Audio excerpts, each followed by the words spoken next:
Once wind farms are installed, actually there's very little in terms of noise or impact, and they've seen that with in Denmark and Holland, where there might be some sort of artificial reef aspect of having the wind farms in there. When they put the wind farms in, they use pile driving, and that can make animals disappear from the area. What we see on the Virginia coast, we have a lot of migrating species.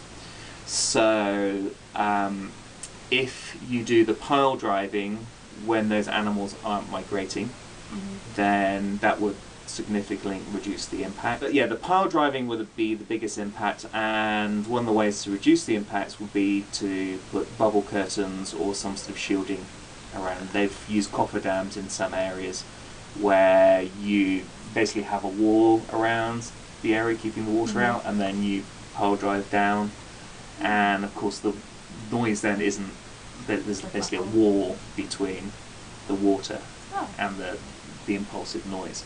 Probably more of an issue, really, which I don't think many people have looked at, is the impacts it might have on sharks, having electrical currents, magnetic fields, subsea cables, because they're very sensitive to electrical impulses. I mean, if you had wind farms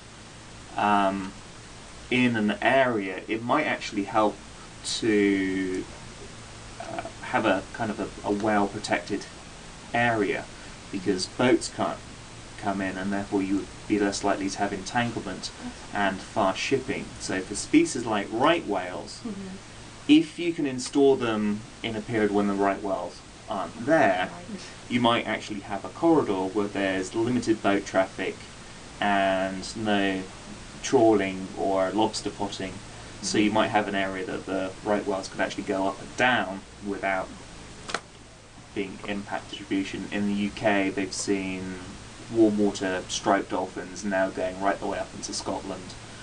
And the cold water species like white-beaked dolphins are being pushed further and further north. And they've done modelling exercises. In fact, there's a recently graduated PhD student called Emily Lambert, and she predicted in a PhD that pretty much white-beaked dolphin habitat will be gone by 2050.